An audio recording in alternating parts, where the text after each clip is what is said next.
welcome back to my channel. So for this video, we are going to talk about Article 9 of the revised Penal Code. So let us just make this video a short one because it's late in the evening already. So basically, this article talks about the classification of felonies according to their gravity. So basically the gravity of felonies is determined to their by the penalties attached to them by law. So in order for us to understand thoroughly Article 9, we need to have a reference of Article 25 of the revised Penal Code. So, okay, let's start with grave felonies. So again, Article 9 talks about grave felonies, less grave felonies, and light felonies. So the first one is grave felonies. So grave felonies are those to which the law attaches the capital punishment or penalty which in any of their periods are afflictive in accordance with Article 25 of this code. So we need to understand the word to which law attaches a capital punishment. So capital punishment here refers to a death penalty. And then the second one is or penalties which in any of their periods are afflictive. So you will see that on the Article 25. If you look into your codals, there are a list of scale of penalties in there. So we just need to refer it to Article 25. So I make a small note about the grave felonies. So basically, these are the grave felonies that is referred to Article 9. So let us just assume that my nails are well done. Okay, so the first one, it refers to capital punishment, which is death. And here, these are the enumerations of the afflictive punishment, which Article 9 talks about. So although the word any is used in the phrase when the penalty prescribed for the offense is composed of two or more distinct penalties, the higher or the highest of the penalties must be an afflictive penalty. So, for example, a felony punishable by prison correctional, prison correctional to prison mayor is grave felony because the higher of the two penalties prescribed, which is prison mayor, is an afflictive penalty. So kung ano kasabot adto in English na kung kuanan niya kasabot adto is kung naa na kunoy duha ka penalties, no? So for example, ang iyang penalty is in the maximum period of prison correctional. So this is actually the list of less grave felonies. So ato example nga kung giingon is, for example, kung duha yung penalties, ang iyang isa ka penalties is prison correctional in its maximum period, while ang isa pod is prison mayor, which belongs to the grave felonies, prison mayor in its minimum period. So ang imong basihan adto is katong higher penalty. So since duha man ang iyahang penalty adto, tapos ang prison mayor is higher, so prison mayor is higher than prison correctional. So ato siya nga example belongs to a grave felony. So again, sa grave felony natay duha. Refer to Article 25 again. So natay duha. The first one is the capital punishment, which is death, and then the afflictive penalties, which are enumerated in Article 25. So menor. So example, if penalty prescribed is composed of two or more periods corresponding to different divisible penalties, the higher or maximum period must be that of an afflictive. So for example, a felony punishable by prison correctional in its maximum period to prison mayor in its minimum period is a grave felony because the higher period, which is the minimum of prison mayor, is a period of an afflictive penalty. So yes, mo to siya akong example ganina. So pare-pares ra sila sa katong akong katong previous example. Katong lang isa ka example is wala siya ka ng minimum or maximum period. I-compare niya ang prison correctional o ang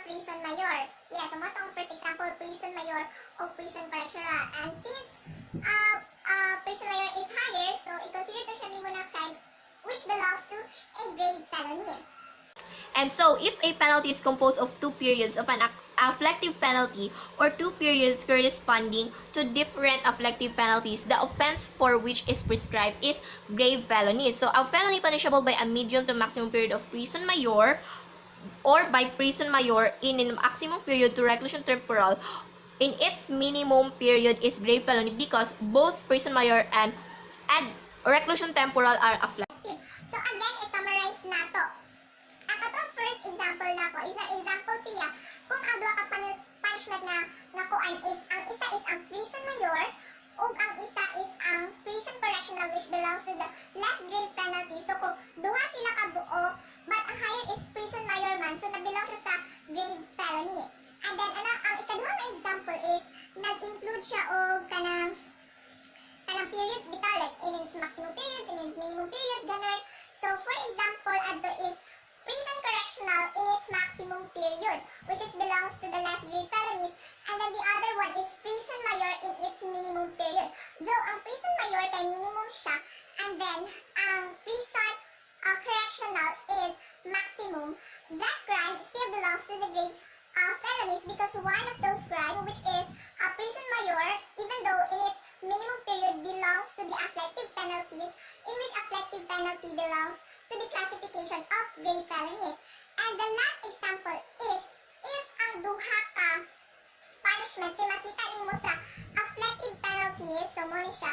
So for example, ang akong gihatag is prison mayor in maximum period then prison temporal in its minimum period. So since ang prison mayor o ang prison reclusion temporal is the same siya na pareho sa afflictive penalty.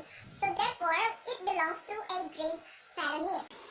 Okay, so moving forward, so number 2 is less grave felonies.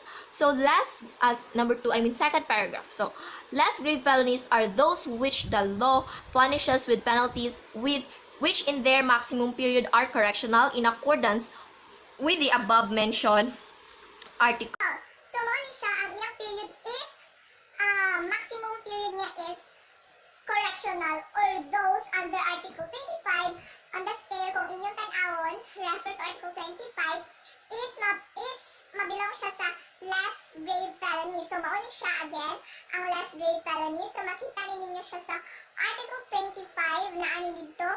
So under niya is mo ni siya ang correctional penalties. So na siya upat ang prison correctional, arresto mayor, suspension of Destierro. So mo ni siya ang nabilong sa less grave penalties. So when a penalty prescribed for the offense is composed of 2 or more distinct penalties, the higher or the highest of the penalties must be correctional penalties. So for example, a felony punishable by arresto menor to Destierro is a less grave felony because the higher of the 2 prescribed penalties, which is Destierro, is a correctional penalty and arresto mayor is a light penalty.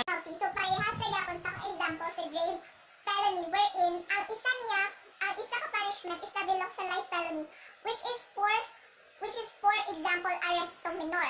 Then ang isa ka penalty is Destierro. So kato siya nga penalty is nabilong siya sa less grave felony. So another one is if the example prescribed is composed of 2 or more periods corresponding to different divisible penalties, the higher or maximum period must be that of correctional penalty. So example, a felony punishable of arresto menor.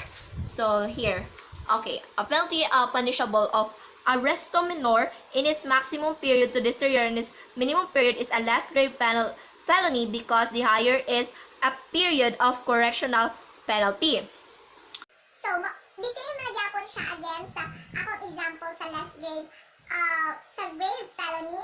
So, patong naa siya yung mga periods. So, for example, katakong yun, arresto menor in its maximum period. Then, ang isa is Destierro. I mean, arresto menor in its minimum period. Then, ang isa is ang Destierro in its minimum period. Otro, ang arresto menor is in maximum period, while ang Destierro is minimum period. Though, ang Destierro is in minimum period, and then ang arresto menor is na-adto siya sa butak siya sa maximum period, still, nabilong yapon siya sa last grade felony because even though minimum ang Destierro, higher man yapon siya sa Arresto menor. So, that crime belongs to last grade felony. And the last example, if the penalty is composed of 2 periods of correctional penalty of 2 or more periods corresponding to different correctional penalties like Destierro and Arresto mayor, the offense of which it is prescribed is last grade felony. So, this again, the same example. But if ang both penalties kay naa-diri, so for example, unsa to kung gihatag, Destierro o Arresto menor. So, for example, ay penalty Destierro o Arresto menor. So, ato siya nga crime na belong siya sa last grade felony. So, muna siya. So, again, these are the crimes. So, ano siya nga mga penalty, muna siya ang nabilong sa last grade felonies. These are correctional penalties found in Article 25 of the Revised Penal Code. And then the last one is the penalty of Arresto menor or a fine not exceeding 200 pesos or both is provided.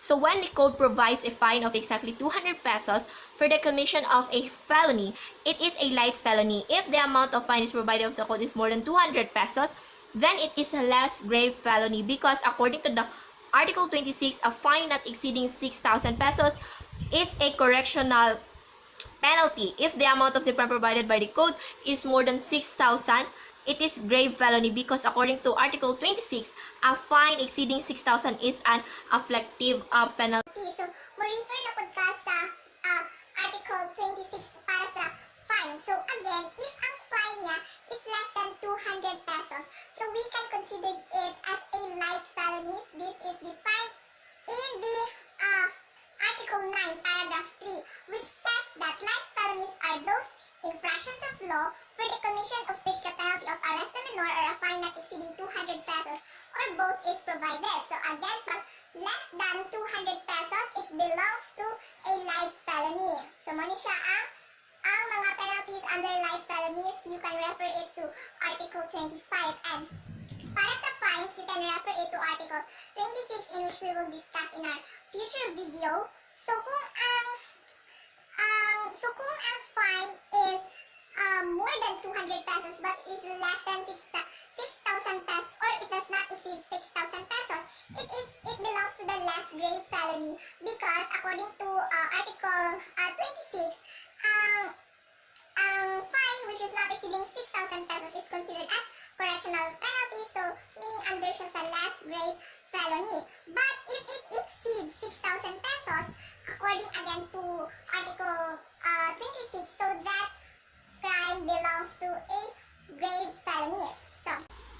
So gambling punished by arresto menor or a fine not exceeding 200 pesos is a light felony. So this is based on the case of People versus Canson Jr. et al. 101 Phil 537.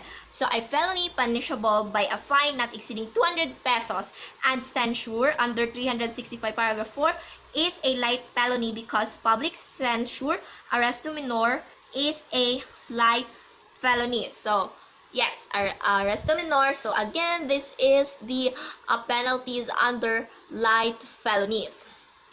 So a question may arise. What if a fine is exactly 200 pesos? Is it a light felony pursuant to Article 9 of the Revised Penal Code or correctional pursuant to Article 26 of the Revised Penal Code? So one has to reconcile this apparent conflict by dealing with the nature of the provision. So pag na-conflict about aning crime, no, i-deal lang siya sa nature. So ang Article 9, it deals with felonies, while Article 26, it deals with fines and penalties. As penalties, yes, we will make a video about Article 26 in the near future. And then, for the purposes of prescription of crimes under Article 90 of Revised Penal Code, the fine of exactly 200 pesos is light felony. While for the purpose of prescription of felony under Article 92 of the Revised Penal Code, fine of exactly 200 pesos is correctional. So for summary, again, these are the penalties which belongs to the grave felonies. Okay? And these are the penalties which belongs to the less grave felonies. And then the last one, these are the penalties which belongs to the light felonies. So thank you so much for watching.